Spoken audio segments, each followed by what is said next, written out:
Selamat berjumpa kembali sahabat-sahabat doa pagi GKI Samanhudi. Apa kabar? Sebelum kita memulai hari ini, mari bersama-sama kita mendengarkan firman Tuhan. Kita berdoa terlebih dahulu. Bapa dalam surga, terima kasih untuk hari yang baru ini.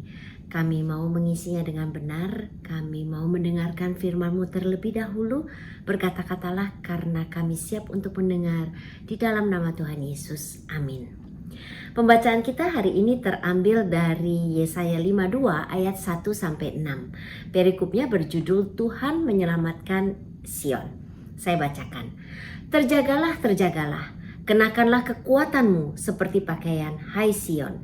Kenakanlah pakaian kehormatanmu, hai Yerusalem, kota yang kudus.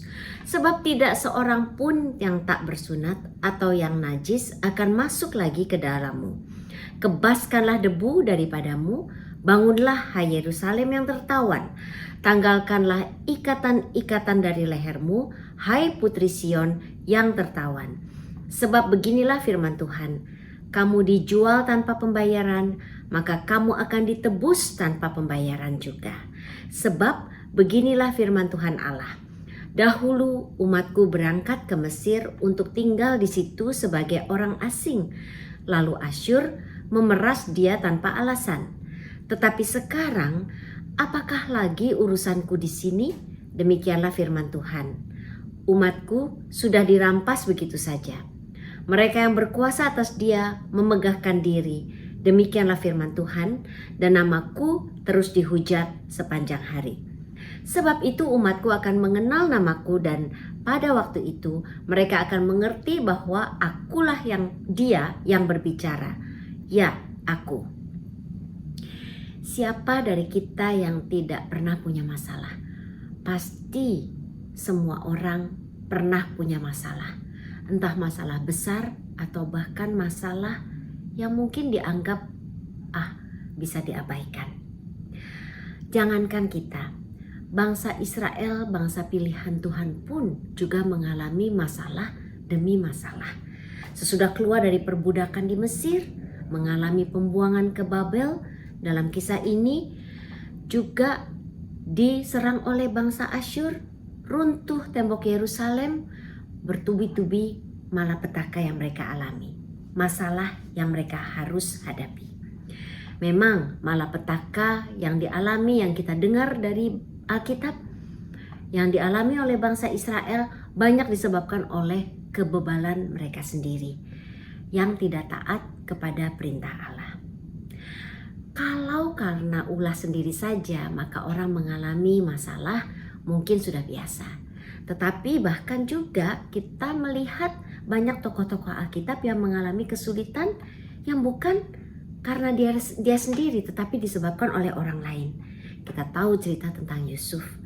Sangat dikasihi Tuhan, sangat mengikuti dan menaati firman Tuhan. Tapi tanpa berbuat salah, maka dia dibenci saudara-saudaranya, dimasukkan ke dalam sumur, dijual, bahkan juga diperlakukan sebagai budak, lalu difitnah istri Potifar, masuk penjara, dan bahkan pada waktu dia mampu untuk mengartikan mimpi dari kawan-kawannya sesama orang-orang di penjara, dia juga dilupakan oleh juru minuman yang dibantunya. Bacaan kita hari ini mengingatkan dalam situasi yang penuh tangis, ujian, dan keluhan, Allah berinisiatif memberikan pengharapan. Melalui Yesaya, bangsa Israel diberikan semangat untuk kembali bangkit dan menyongsong pertolongan Tuhan. Dalam versi BIMK atau Bahasa Indonesia Masa Kini, Alkitab seruan di ayat kedua dan ketiga lebih jelas. Dikatakan, bangunlah hai Yerusalem, bangunlah.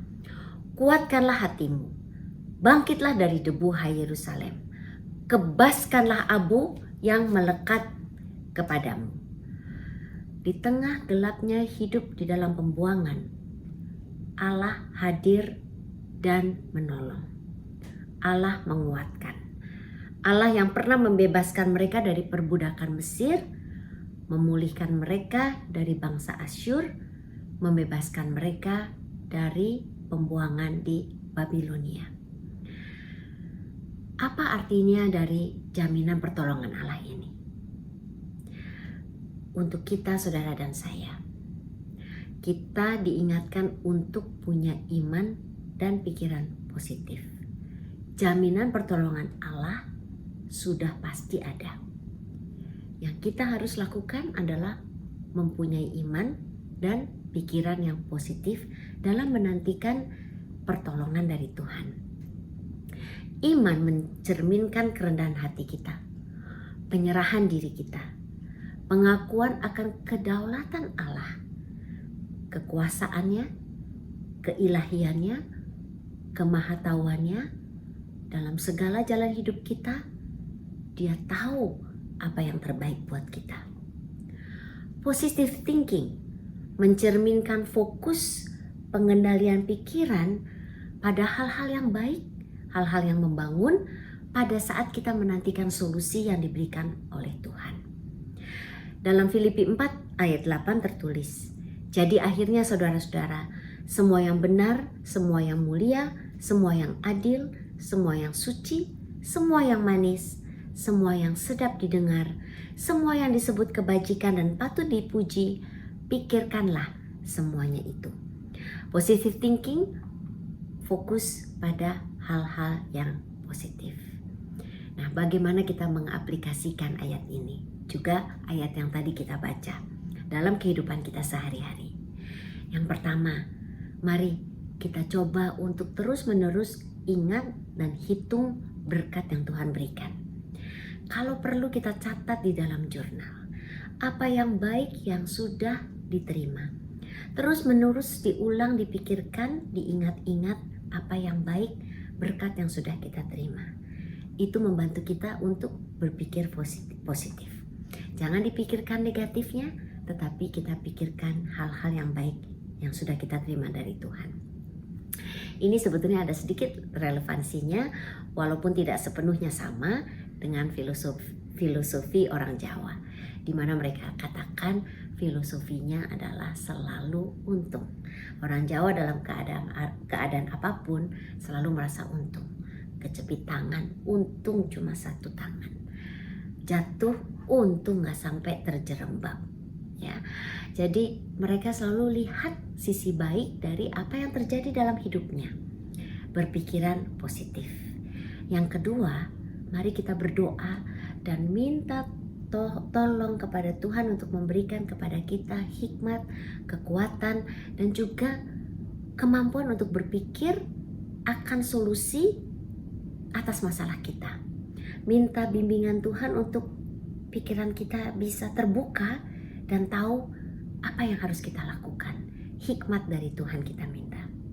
Karena tidak ada yang terlalu susah untuk Tuhan untuk diselesaikan olehnya. Dan bukan saja Tuhan mau menolong, tetapi Dia juga sanggup. Minta kekuatan dan hikmat supaya kita tahu tindakan apa yang kita perlu lakukan. Mesti berbuat apa saya ini? Yang ketiga, begitu kita tahu harus berbuat apa, maka kita segera bertindak. Pakai hikmat yang sudah dinyatakan oleh Allah dan lakukan apa yang kita bisa, apa yang menjadi bagian kita, berusaha sebaik-baiknya. Dan untuk hal-hal yang di luar kemampuan atau kontrol kita, serahkan kepada Tuhan. Berdoa minta tolong. Kita lakukan apa yang kita bisa dan kita serahkan kepada Tuhan apa yang di luar kuasa kita. Dan yang keempat, mari bersyukur dan berterima kasih kepada Tuhan untuk solusi yang kita imani pasti diberikan kepada Tuhan. Solusi yang pasti terbaik yang boleh terjadi dalam diri kita. Saya akhiri renungan kita dengan sebuah cerita. Suatu hari, keledai seorang petani jatuh ke dalam sumur tua yang sudah tidak ada airnya. Kering, terbengkalai. Si petani mencoba dengan berbagai usaha dan akal dan segala macam alat untuk mengangkat keledai itu dari sumur yang sangat dalam. Tapi dia sia-sia. Dan akhirnya karena kekurangan oksigen, keledai yang tadinya meringkik-meringkik akhirnya sudah tidak kedengaran suaranya lagi. Dan si petani dengan sedih mengambil kesimpulan bahwa keledainya sudah mati. Lalu dia memanggil tetangga-tetangganya, meminta tolong orang-orang yang ada di sekitar sumur itu untuk membantu dia untuk menimbun sumur itu supaya tidak ada lagi korban yang jatuh. Mereka mengambil kerikil, batu, tanah-tanah dan menimbun sumur itu. Tetapi sebelum selesai, tiba-tiba mereka mendengarkan ringkikan keledai. Mereka mendengarkan suara dan tahu-tahu keledai itu sudah mendekati mulut sumur. Karena malam hari tidak kelihatan, tapi tiba-tiba keledai itu sudah mendekati mulut sumur. Apa yang terjadi adalah ternyata tanah, kerikil, batu-batu yang dijatuhkan, dilempari oleh orang-orang itu turun atau landing di punggung dari si keledai itu, dan keledai itu kemudian mengibaskannya. Dan dia bergoyang-goyang sehingga tanah-tanah itu turun ke kakinya dan dia injak-injak sehingga makin lama dia makin tinggi. Makin lama makin tinggi, tumpuannya menjadi semakin tinggi sampai akhirnya keledai yang cerdik ini berhasil mencapai mulut sumur dan selamat. Bagaimana dengan kita? Apakah kita bisa memakai tanah-tanah, kerikil, batu-batu yang dilempari kepada kita menjadi tumpuan kita untuk lebih maju? Atau sebaliknya, kita merasa sakit, kita merasa sangat sial, kita merasa sangat tidak beruntung karena merasa sakit punggung kita, dihajar dengan bertubi-tubi. Mari kita mencoba belajar dari keledai ini, berusaha untuk memakai semua tantangan yang ada, kesakitan-kesakitan dan serangan-serangan yang timbul untuk menjadi batu tumpuan, menjadi tanah tumpuan, supaya kita bisa naik lebih tinggi lagi. Tema hari ini, Aku Melangkah Lagi. Ini adalah judul sebuah lagu yang mungkin saudara tahu. Dalam lirik lagu ini ada kata-kata yang berbunyi, liku-liku yang dulu adalah guru bagiku, dan ku yakinkan diri menghadapi yang terjadi. Aku melangkah lagi lewat jalanan sepi, perlahan tapi pasti mengikuti ayun melodi. Langkah silih berganti melalui hari yang sunyi. Aku melangkah lagi dengan pasti. Harapan yang ada takkan ku sia-sia. Kenangan yang lama sirna seiring nada. Ku tinggalkan bayang-bayang semu, lalu memulai cerita baru. Aku melangkah lagi. Selamat menghadapi tantangan hidup, termasuk tantangan hari ini, dan keluar melangkah lagi sebagai pemenang. Kita berdoa. Terima kasih Tuhan untuk renungan hari ini. Terima kasih kami diingatkan bahwa dalam menghadapi tantangan hidup ini, Engkau tidak pernah meninggalkan kami. Engkau bukan saja mau menolong kami, tetapi Engkau mampu memberikan jalan keluar bagi kami. Terima kasih untuk janji-Mu. Mari saudara, kita imani janji Tuhan yang saya ucapkan, bahwa pencobaan-pencobaan yang saya alami adalah pencobaan-pencobaan biasa yang tidak melebihi kekuatan manusia. Sebab Allah setia, dan karena itu Engkau tidak akan membiarkan saya dicobai melampaui kekuatan saya. Dan pada waktu saya dicobai, Engkau Tuhan akan memberikan kepada saya jalan keluar sehingga saya dapat menanggungnya. Dan dalam menantikan pertolongan-Mu, tolong supaya saya mampu untuk berpikiran positif yang pasti akan membantu bukan saja diri saya sendiri, tetapi juga orang-orang di sekitar saya. Dalam nama Tuhan Yesus kami berdoa. Amin. Bagi Bapak Ibu yang memiliki pergumulan khusus dan ingin didoakan, bisa menghubungi rekan-rekan pendeta di nomor berikut.